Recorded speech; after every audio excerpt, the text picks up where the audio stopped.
May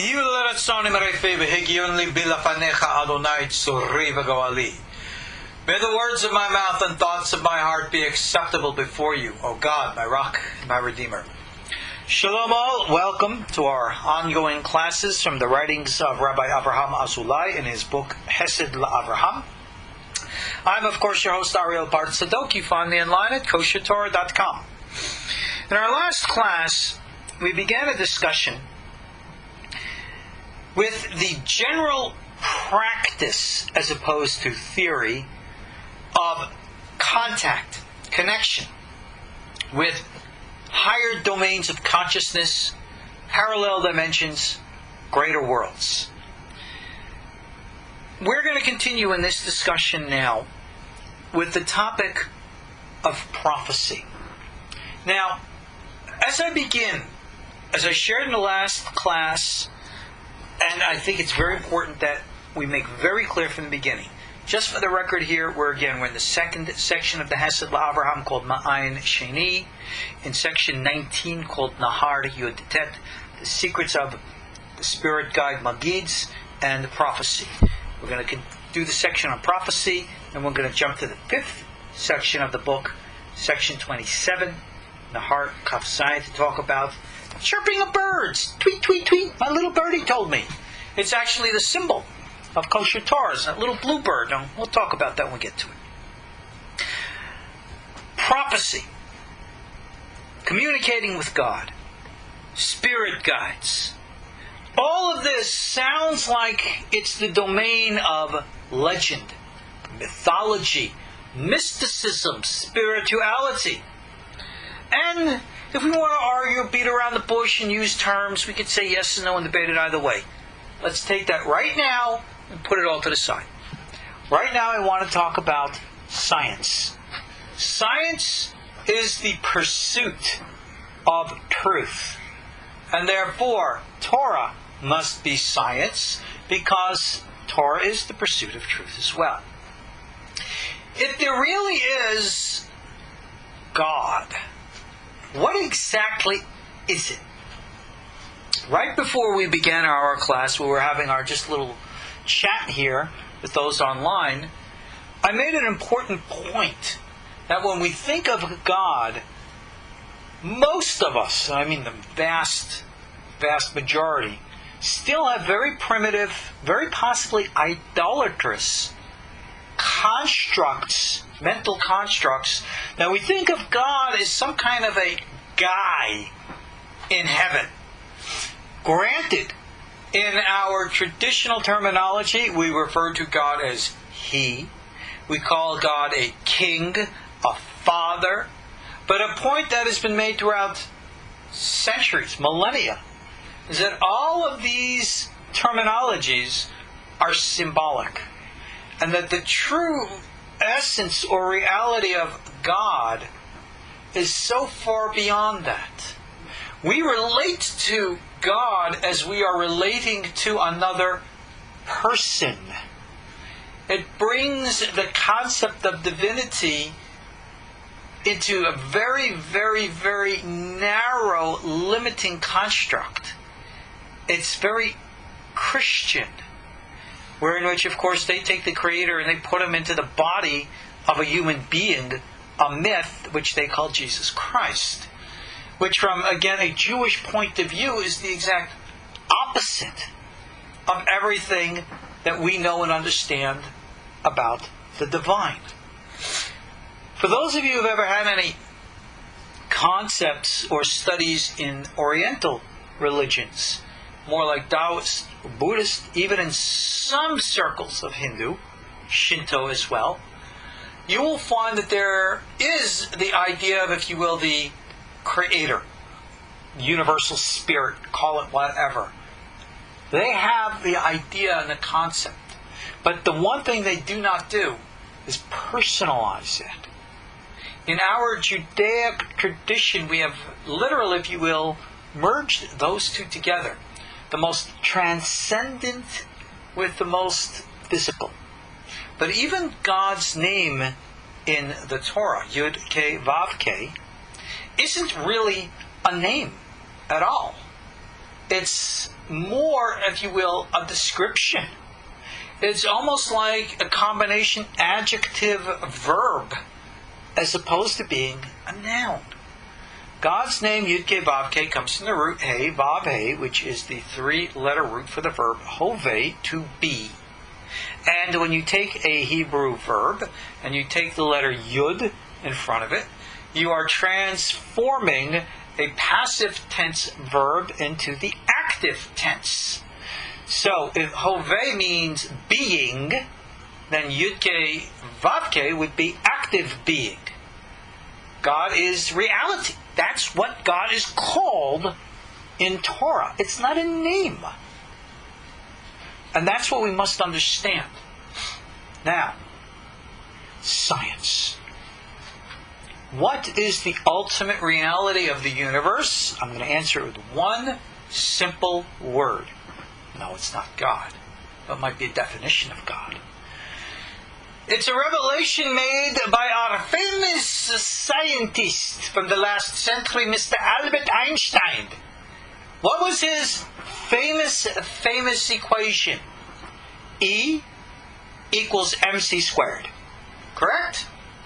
Energy equals matter times the speed of light squared. Well, what was it? Speed of light squared? Is that what it was? Whatever it is. I'm no physicist, so if I messed that up, forgive me.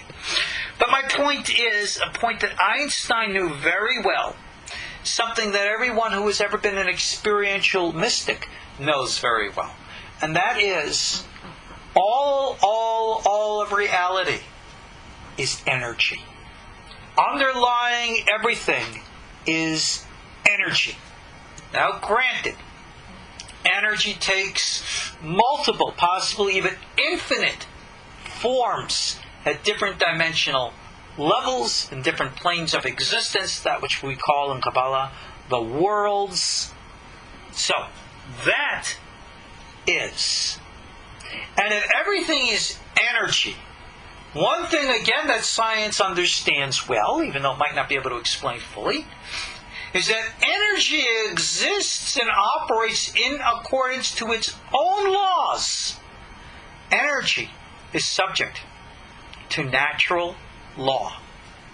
For those of you who are students of the Kabbalah, you know very clearly as well, God in creation, that means within the Tzimtzum, is also subject to natural law.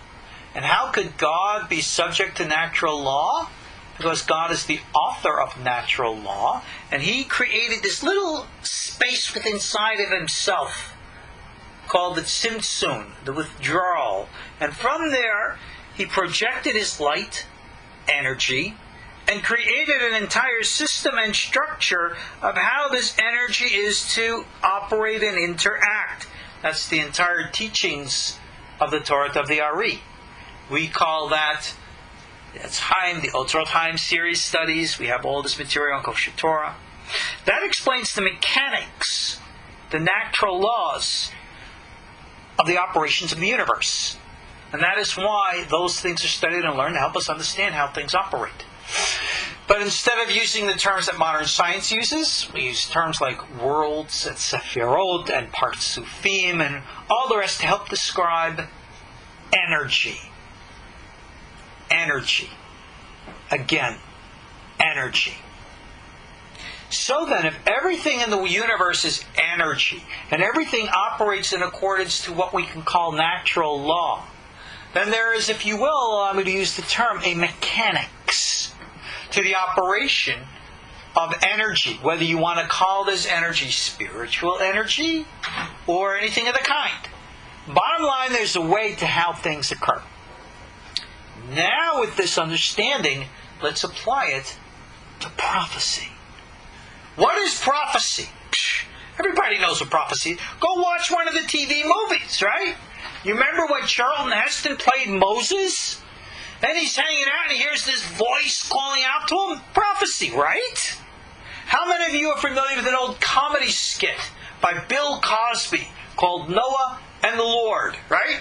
Noah's minding his own business. He hears a doorbell. Ding dong. God talks. Right? Prophecy. Isn't that the way it is? consciousness, and all of a sudden you start hearing a voice. Don't tell that to modern psychiatrists. They'll put you away for hearing voices. But it's God's voice. Everybody in the ward says it's God's voice. Got it. If that is not prophecy, well, then what is? How does it operate? What are the mechanics? What is the spiritual technology that actually underlies this mechanical operation of prophecy? That now we can answer, we can explain, and that's exactly now what we're going to do. So you see here, in biblical times, as it's very clear from the book of Samuel, there were groups of prophets.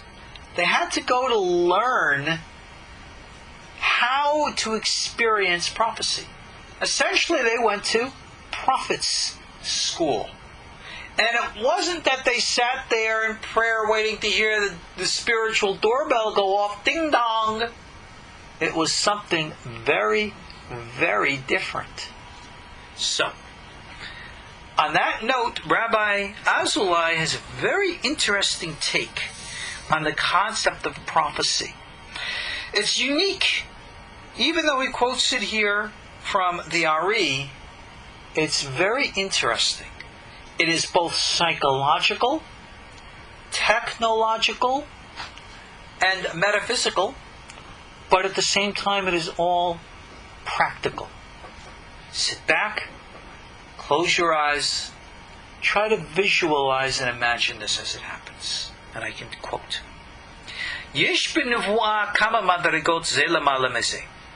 With regards to prophecy, we'll call that contact with the higher realms. There are many different levels, one above the other. Higher realms and dimensions of consciousness. Those systems which deal with experiencing higher realms of consciousness also categorize different levels of consciousness. You'll find this in the occultic tradition, the Hindu tradition, the Buddhist tradition, the Taoist tradition, and you find it in the Jewish tradition. Anywhere where you have practical experiences of expanding consciousness, everybody knows you have levels. Done. Now listen. V'ha'anyan ki yesh be'adam b'chinat kol dibor ve'hevel. Within our human being, we have three different levels: voice, speech, and breath.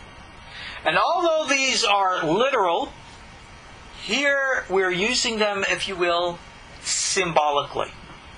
They can correspond, if you will, to the three levels of soul, nefesh, ruach, neshama.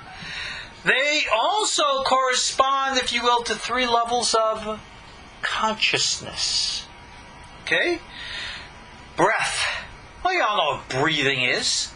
Breathing is the most natural, fundamental form. Emphasis on the word natural. In the Oriental meditation traditions, breath is very important. When you study the Abulafian systems brought down by Cordovero and others, breath equally, vitally important. Breathing has its obvious physiological effects. When oxygen comes into the system, right? It is transformed into the blood. It brings glucose into the body, which goes and feeds the brain, which makes the brain work. So the more breath, more brain activity. Breathing, very important. But it is still at the most fundamental level. That is the level which we would call in our Kabbalah language Asiatic consciousness, or the name Elohim. The next level is dibur, speech. Dibur, speech, comes from a different level. A level of intellect. A level of mind, which I might also add in the Torah tradition is associated with the heart. And at that level, if you want to get Kabbalistic, dot tiferet, this is the realm and domain which we correlate to the name Yud-Kei, Vav-Kei. It's what we would call the voice of the unconscious from within. Call it Yetziratic consciousness. And then there's the final, highest level called the Kol, the voice, the sound, the original energy prior to its departmentalization into words, its construction into concept. It's just a pure experience. That's the realm and the domain of mind. Above and beyond any construct of thought into the pure mind of thought. That which we can call Bariatic consciousness, corresponding, if you will, to the name Ehyeh, Aleph K, Yud K. Those are the real three levels: voice, speech, and breath. Each one of these, needless to say, has its physical counterpart. We all breathe, we all talk, we all have voice. And corresponding to our physical, we have their higher consciousness level correlates. And he states here, Kol hu gadol medibur, vedibur hu gadol mehevel. Voice, we said, is greater than speech. Speech, of course, greater than breath. V'hine, ze ha-kol odibur vehevel, asher kvar na'aseh mimenu malachim v'ruchot kodeshim, hem ha-kol she'anu omrim alav shehu kol elyon shel nevoah. Those of you who know Hebrew, you already know what that just said. Listen. When we're talking about the voice, speech, or the breath that has already been, or I should say, has already come forth, and from it has created angels or holy autonomous entities. This then is the voice, not the speech, not the breath, the voice that we say about it, that this is the supernal voice of prophecy. Remember how we discussed in our previous class about speech, how everything comes forth from us and it takes on its autonomous existence, vibrating from our minds and existing forever. Now we can connect with it. Well, we said that this is how we create angels or other positive energy entities. These positive energy entities, often of our own creation, are the Kol Elyon, the supernal voice, which becomes the conduit through which spirit of prophecy transmits. It itself is not prophecy. It becomes the tool, the conduit, the pipeline through which prophecy comes from above to below. There must be the conduit of the mind. There must already be in existence the pre-existing positive openness in consciousness for consciousness to be able to tap into higher domains. So it's not like you can just start and say, okay, I'm open. No, the opening has got to already be there. Meaning, possibly, from past lives, past experience, past creations of the mind. And this is why, to train the mind to be able to be sensitive to receive this higher force, it takes time. It requires the creation of mental construct which enables the mind to think in certain ways. This will help you understand the Lurianic and later Rashash system of what is called Kavanot, wherein which the examples outlined in books like Ruah HaKodesh and the like, even Shar Kavanot, where in which you have all these different holy names, and it's a correlating flow. It's like the flow of a river of energy into vessel, into world, from world.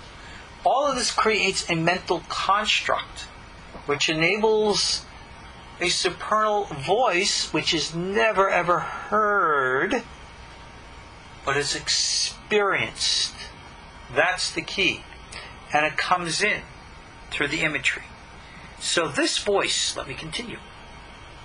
והקול הנזכר בא עתה ומתערב בזה הקול של עכשיו.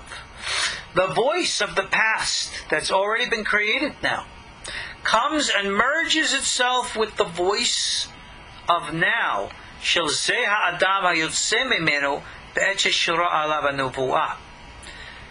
The voice that comes out of the individual's mouth at this time, at the time when the spirit of prophecy comes upon him, it has a deeper inner essence to it. And I have to read the next part to explain. This is the meaning of the verse in Samuel, 2 Samuel chapter 23, verse 2. Ruah Hashem diber bi, umilato al lishoni. The Spirit of Hashem speaks within me, and its word is upon my tongue. Ki haruchaniut ha'eli, this what we call spirituality, the rishona, the first level. Shurei ata al lishono, now comes, it says, and dwells upon his tongue. V'yotzei memeno, and therefore comes forth from him this element of voice or speech from his own throat. Umidabrim, and speaks. V'ha'adam shomea oto, and people hear the voice. I don't know if you understood this, but let me make sure you do. The experience of prophecy is that you're going into a trance, and then you're possessed, not by an evil spirit, but by a Holy Spirit, which literally takes control of your mind from the unconscious, and the voice speaks out of your own throat, out of your own mouth, and the words are not yours. The concepts and ideas are not coming from your mind.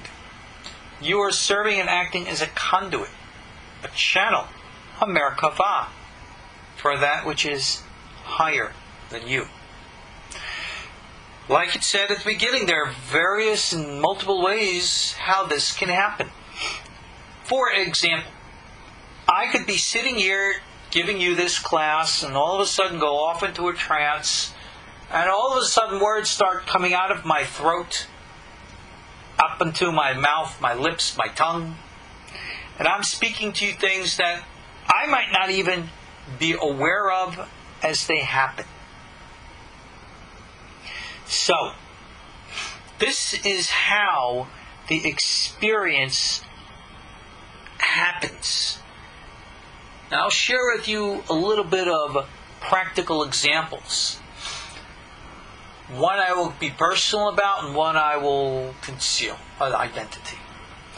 With regards to myself, many, many years ago, when I first practiced certain type of chants of holy names and the like, which was said to bring you the spirit of prophecy and the like, many of you have listened to KosherTorah over the many years. No, I've spoken about this. This was happened. Oh, I'll get that in a minute. I'm jumping ahead. I sat down one Shavuot night.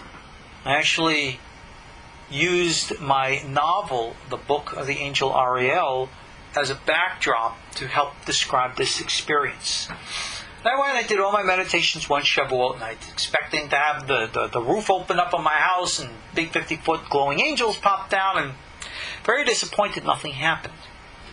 But after about a week or so of doing this, one morning, and I remember this clearly, I just felt kind of lightheaded and weird, and there was this compulsion that I felt that I just had to get something out of me.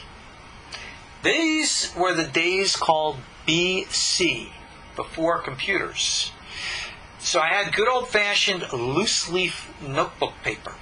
And I took it out, took out a pen, and it was almost as if on its own. My hand started to write, and it was writing wildly, scribbling. It was going page after page after page. And And I remember I was just sitting and, wow, what the heck is going on? What's happening to me? And I didn't even realize it. And all of a sudden, after about 20 minutes or so, it stopped. And I said, what the heck? And I had to go back and rewrite it so I could understand it clearly. And I said, wow, that was pretty cool. It's as if something took me over and made me write what I did. And what I wrote was the beginning of my book, Call Upon My Name. The first book I published way back when, 20 plus years ago. And that experience happened over and over again. That's exactly how that entire book was written. And that's what started KosherTorah.com. So I've learned from experience how to allow something to flow through me. I could have easily stopped and tried to analyze it and put the kibosh on it. And the contrary, I said, no, go, flow, baby, fly out of me. Some call this automatic writing. This is a form of what we are talking about here. Now, I have seen people go into trance. And I have seen them channel voices from above. I've seen it in which is uncontestable. I mean, anybody can throw their head back and say, I am speaking in the voice of somebody. Oh, these channelers do that all the time. And believe me, I roll my eyes when I hear these channelers because I think every one of them is more full of BS than the other. But sometimes there are people who transmit knowledge far beyond the limitations of what they're individually capable of, and therefore you recognize something legit is going on. So when you can see someone going into a trance, and in that trance state where they are barely conscious, a voice comes out of them and they are talking, well, then it's very possible something legit is going on. No, not like these phony balonies you see on TV who claim that they're talking to the dead. That they might be in touch with something and they might not be. I think that's more entertainment and much more insignificant. And anytime I've ever met somebody like that, I've always tested them, these phony baloney psychics. And unfortunately, I've never met one. And I've tested dozens. And I've never met one who's legitimate. They're all phony as far as I'm concerned. But I've seen the real thing, and that's how I know how to compare. And I've been with those who have gone into trance, and it looks like, from my experience, the head jerks back, and literally there's like a complete open channel with the mouth is actually facing up. And I've seen two types of things. Actually, three. I've seen one in which the individual is actually speaking words out of their own mouth, and you can see their mouth moving, with their own voice. I've seen that. I've seen it where a person, again, same movements of the body, and a voice is coming out of the mouth, which is not their voice. I've seen male and female voices change in bodies. And then the weirdest one of them all, and I've only seen this once, and I'm not going to mention who, because I don't want to aggrandize great tzaddikim, in which the mouth just opened. There was no movement of the lips. There was no movement of the teeth. There was no movement at all. Just the mouth was an open hollow. And yet, the vocal cords were moving. And a voice came out of the person's throat. And I think each of these three might correspond to these levels of what we just described here as voice, speech, and breath. And again, I emphasize, I have seen these. So I speak from experience. And I can know some people roll their eyes and, wow, that's really cool, I want to do that. Well, if you do, it's kind of like going to the gym and seeing somebody bench press 300 pounds. Well, I want to do that. Great, get started. Work out and build yourself up. Anybody who teaches anything about consciousness expansion knows and understands that. That's just the way it is. I have a question here in text which is interesting. Somebody says something that the Christians call speaking in tongues. There is a concept in Christianity where which you can go into meditative trance and all of a sudden some words start popping up out of your mouth. Well, it is describing the same concept. Is it the actual same practice? more likely than not, no. More likely than not, it's just a bunch of mumbo-jumbo baloney that the individual thinks that they're saying, believes that they're saying because they want to. In other words, they're creating an artificial, they're fooling themselves. However, though I have not experienced it, I have heard it said that some people have actually spoken in clear languages that others have understood that the individual clearly could not. Foreign languages like Hebrew or Greek. Somebody in text comments correctly that they would whip themselves into a frenzy. Well, that was very common. If you remember, the children of the prophets used to go into dancing, right? The swirling dervishes of the Sufi tradition also did the same thing. It's all about music. It's all about emotion. If you look into shamanism or any of those other types of traditions, it's all about going to the beat. Even in Buddhist tradition, sometimes they have the clanging of the bells or the beating of the drums. It's all about the vibrations, the movement. Many of you are familiar with Native American traditional dancing. Repetitive beating. It's all mechanical, psychological, physiological about how this works. You translate your mind. You open it up. If you are not prepared and not connected to what we call Ruah HaKodesh, then your mind as an open conduit will connect. I mean, in all due respect, if you open up the faucet, if it's connected to the pipeline with good clean water, well, good clean water will come out. But if it's connected to crummy dirty water, well, dirty water will come out. It all depends where your mind is at.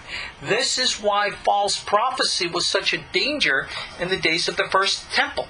Practices like this proliferated in the days of the first temple. Rabbi Ariel Kaplan, in his book Meditation on Kabbalah, brings down opinions which postulate there might have been over 1 million people in ancient Israel practicing some form of the prophetic traditions. Wouldn't doubt it. But the reason why false prophecy would be so prevalent then, and apparently today, is because the people themselves are only reflecting that which is inside them, like we learned in our previous class. And if what is inside you is not properly aligned, then what's going to flow through you? Obviously, it's not going to be properly aligned. Mechanics. That's just the way it is. Well, how do you avoid that? Answer: get properly aligned. That's what we've been talking about all along. Don't be so impressed by the mechanics of it. Be impressed by what the mechanics can operate. Just so you want to be a channeler and feel something possess you, I would rather you be possessed by the Ruah HaKodesh, the Holy Spirit, rather than be possessed by Ruach HaTum'ah, an unclean spirit. But anytime you open yourself up, you're like a magnet. You're going to draw it in, and whatever's going to come in, depending is on what you invite in. And the invitation is not based upon your choice. It's based upon your reality as to where your energy is. That's the great secret here. So when your energy is properly aligned, depending on your level of consciousness, you can channel the voice, the speech, the breath. He says here, of the past, meaning you had to be balanced, aligned, in order to do this correctly. Now, let me say here for the record, if you are of the Jewish faith, this is impossible for any Jew to accomplish outside of the path of Torah, mitzvot, commandments. Not necessarily being ethnically religious in the black hat Haredi setting. That probably is an impediment. I don't know anybody and that persuasion who was able to get beyond the limitations of that persuasion. You have to pretty much break it in order to become fully observant of Torah and mitzvot in the proper way, and then you can experience this. But you will not experience it if you are Jewish outside of this. And the reason is because of what Carl Jung refers to psychologically as the archetypes of the collective unconscious, the racial subdivisions of the collective unconscious. For those who are Noahides, you can by all means tap into this by tapping in the same way as would a Jew. Not by necessarily having to observe the mitzvot or commandments that a Jew would, but by staying faithful within the context of who and what you are. And those things are very important.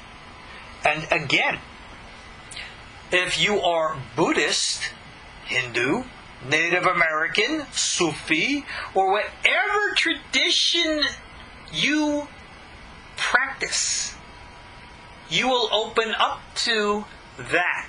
But if you are not of that, then it's not going to be a proper connection. Something is not going to fit. That's just a collective archetypal reality. And as such, this is why people of different archetypal, cultural, historical, psychic backgrounds, when they adapt or adopt a system which is not culturally, inheritively, archetypally theirs, there's an incongruency. Personally, for me, this is why, when it comes to Chinese stuff, as you know, I study traditional Chinese medicine, Chinese martial arts, and the like. I only want to learn from Chinese people. If it's something Japanese or Korean, I want to learn from someone who's Japanese or Korean. When it comes to, if I want to study something Buddhist, I want to learn from a guy who's born and raised in it. If I want to study something Hindu, I go to an Indian. Native American, I go to a native, someone who's archetypally connected. If you want to study Judaism and Kabbalah, you're not going to turn to somebody who's not born and raised in it, doesn't have the psychic connection. That is how this stuff operates and works.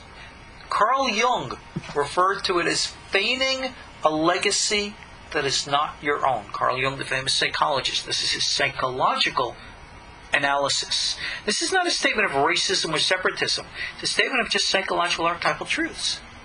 I myself personally, I study all the different religions, every different religious path, and I think they're all great, each in their own way. But I'll share with you my own personal experience that I had many, many years ago. I was meditating one morning. I still had my talit and tefillin on. And all of a sudden, I saw myself in a place in a world which looked so overwhelmingly more real than this one here. The colors were much more vivid than the like. And I saw what apparently, clearly was some type of a temple building of Oriental structure. And I recognized that it was Indian in nature. And there was an entity who appeared to me with blue skin and dancing, had a little dot on the forehead and the like, and I recognized this was a Hindu deva. And the entity was dancing and opened up its hands and invited me to dance with him. And I stood there and I said to him, my path is not your path. I am of the Ben Torah, and you are who you are. And I didn't say that in any derogatory, insulting way. It's like if I met a woman and said, try on my clothes. And I said, no, your clothes are for you. My clothes are for me. No. Somebody here is asking a text question, which I'm going to get down on you for even asking it. It wasn't a demon. It wasn't demonic. It wasn't evil or anything of the kind. That kind of thinking disqualifies you from experiencing such things because it exposes your own fears of a greater experience. Now let me tell you what happened next. When I said in a spirit of peace and brotherhood to this entity, we both serve a common master. You in your way, me in my way. The entity smiled at me as if nodded its head as a sign of respect. And then behind him, I saw as if this reality turned into the Kotel HaMa'aravi. You know the Western Wall is. And then I saw the Kotel open as if there was a secret passageway behind it. And I saw stairs of light ascending up. And then I walked into the light and boom, I woke up. Of course it was all an image. Of course it was all in my mind. I get it. But I recognized what my mind was saying to me. I recognized from that something important. Now, not that the Hindu tradition is bad or unclean or evil or demonic. None of that. Please, get it. It is insulting to the good people of that spiritual tradition to be so offensive in that type of view. No. What it means is very simple. I have a size 32 waist. The other one has a size 28 waist. The other one has a size 34 waist. And sometimes the 28 waist isn't going to fit because it's too small. Sometimes the 34 waist isn't going to fit because it's too big. Different strokes for different folks. The entity was not angry at me that I chose not to dance. The entity rewarded me, honored me, and said, "You're correct." Now, why would that happen in my life? I'll tell you. Because it was right around that time that I was in the process of moving to Iowa to work, hopefully trying to get some Jewish individuals out of a Hindu cult called Transcendental Meditation. And that message was so profound for me to understand. Because the people in the cult were saying, "Oh, it's all the same." And I knew it wasn't. The entity of that religion came and told me the same. No, it wasn't the same. And told me something very profound. This was like the level of what we can call the breath. I learned from it. Now, I know we're going way over time, and we'll extend this class into one more lesson. But I hope that by giving you practical experiences, as opposed to just reading the words from the text, I'm making this lesson more real to you, because that is what it's all about. Now let's move on. Yesh b'zeh bechinot rabot. There are all different kinds of levels of how this happens, what happens. And he states here, שהקול הראשון העבר שלו מתלבש בקולו של עתה. It could be that the first voice, the past voice, will come and cloak itself in the present voice. And he says, זו המעלה היא היותר גדולה שבמדרגות הנבואה. He says, this is the highest level of prophecy. This is the level only, though, of Moses. That the level of voice, what we call the bariatic connection, pure mind channeling, prior to any kind of demarcation into words and form. Just as a note here, if you remember how Maimonides, of all people, described the giving of the Torah at Mount Sinai. He said that people heard the voice of God, but in their minds, and only in their minds, heard the word of God. Or, if you will, saw the words, because that's the literal what it says in the Bible. They saw the words. They saw the words in their minds, even though in their ears they only heard a voice. Essentially, practically speaking, from Mount Sinai, all they heard was a sound like, oh.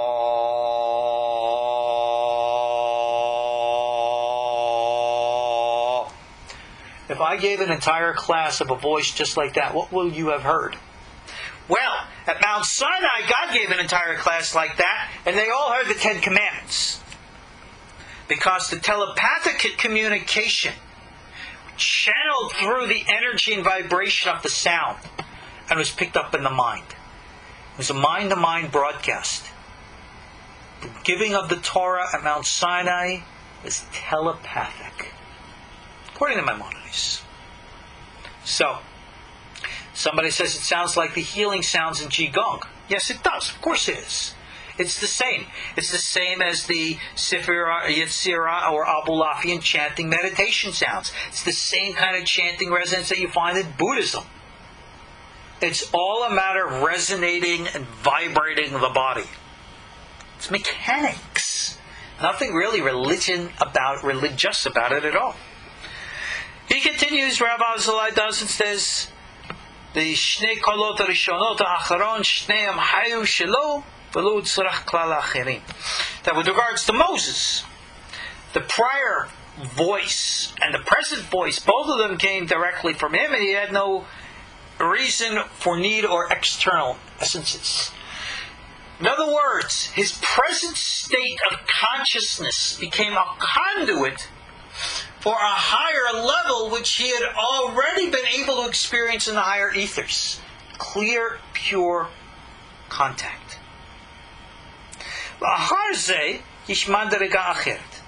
We all don't get to the level of a Moses. And now he describes us the level of Samuel the prophet. And he states here that the voice level, at first, cloaked in the speech level, presence both belonging to Samuel. That Samuel's level of consciousness is at what we call the Ruach level, the Yud-Kei Vav-Kei level, and was dealing in the form of word. In other words, Samuel was getting a practical expression of the construct as opposed to the archetypal nebulousness like Moses. It still came from the same source, the voice above. Remember, that's just a metaphor. But congealed itself into a construct form which was more finite. And that's why Samuel's prophecy was more relevant to current events as opposed to Moses' prophecy, the Torah, which was archetypal and universal in nature. To this very day we observe the Torah of Moses, but we don't necessarily follow the prophecy of Samuel. Moses' words were universal for all times. Prophecy of Samuel was subject to his time and day. Now you can say, well, the things that he said, they're wise words, taught us history, was a conduit. I mean, good grief, he did, ordain David to be king. Yeah, I got that. But still, I mean, the ordaining of King David was then. It's done. It's a fact in history now. But when Moses says, observe the Sabbath, keep kosher, those are universal things. It's never done. This is the difference between voice and voice, to voice and spirit. Voice and speech. Again, speech being practical structure.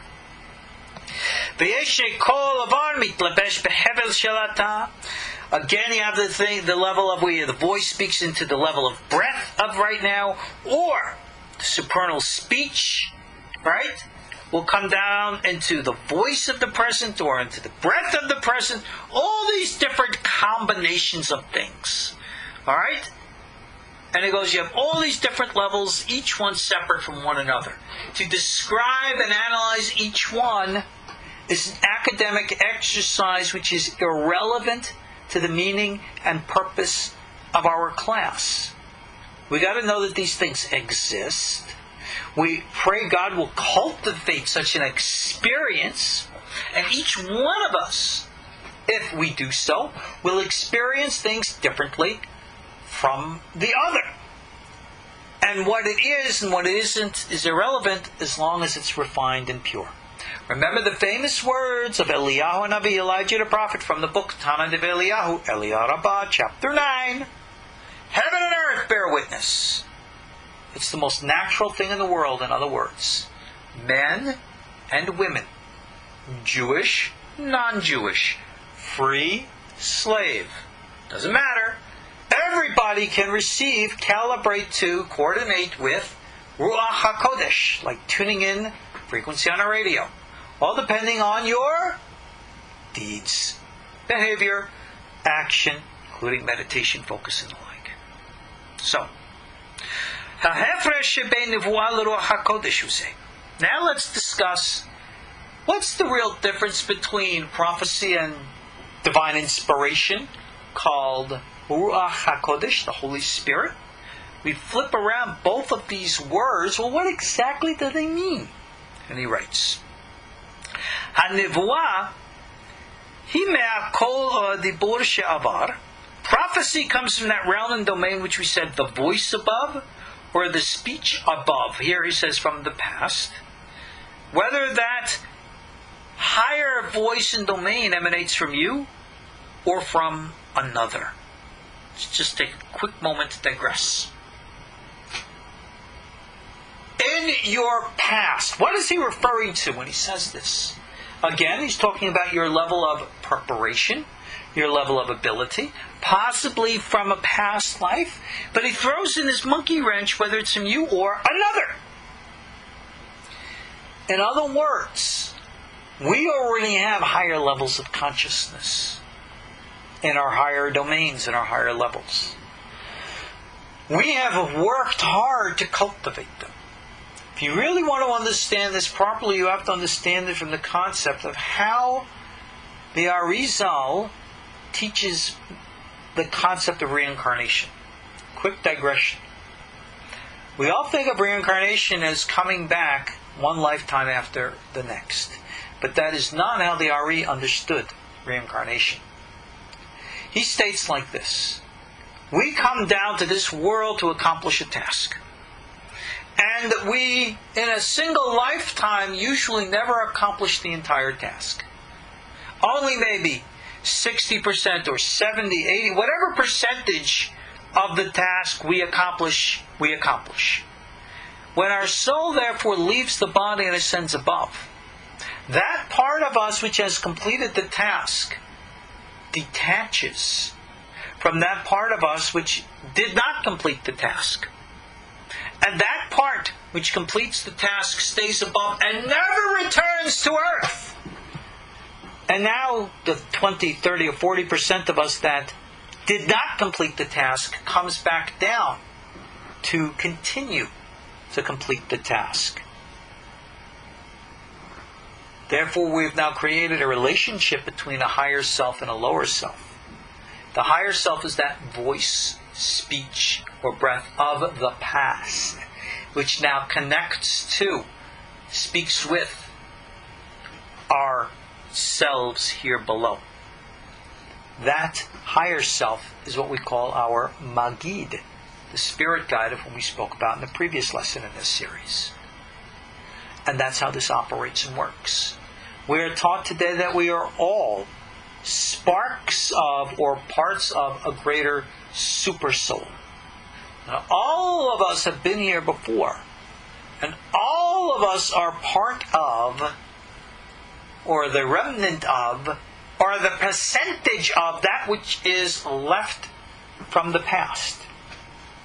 So maybe, for example, my first lifetime was, pick a time, 1,000,000 years ago, 10,000 years ago, Adamic times, 5,000 years ago, whatever it was. And at that time, let's just, for argument's sake, I got 50% of the job done. Well, the 50% of me that got that done stayed above and became my first level higher self. 50% now comes back into the second life and gets maybe another 20% of the job done. Goes back up and becomes like a second level of higher self. And then I have the third life with the remaining remnant, and on and on and on and on. Well, all of those higher parts of me, I can still access where? Through my deeper levels of consciousness. As I expand consciousness or go into the depths of consciousness, I'm accessing and connecting to my own higher selves. It's really the same, singular, plural, it's all the same in this respect. Well, when you can accomplish this and you touch into that, that is what we call prophecy.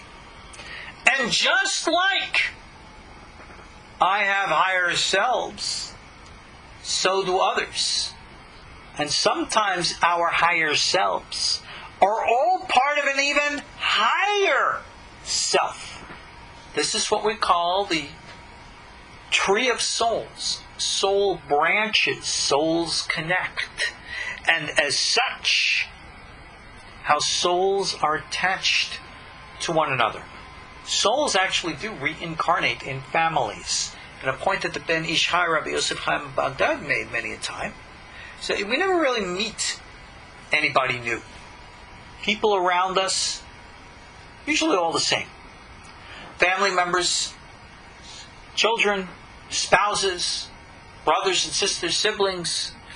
Usually they're just flipping around different roles. But usually they're all the same souls.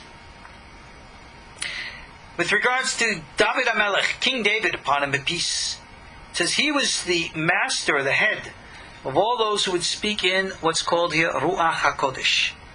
Because Ki hai mitlabesh hevel shelo harishon, the breath level of him at first, would be able to cloak within his breath level of now. And that's what we call the level of Ruah HaKodesh. Just like with Moses, he had the level of voice within voice. Breath within breath. What does that mean?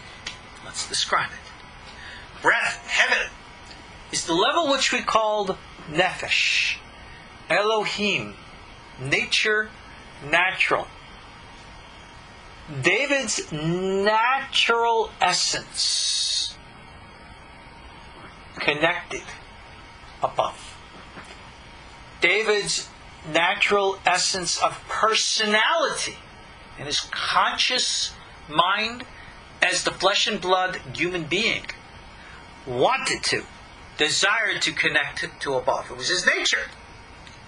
And as such, something tapped into him, his own higher consciousness, tapped into him and made him a conduit.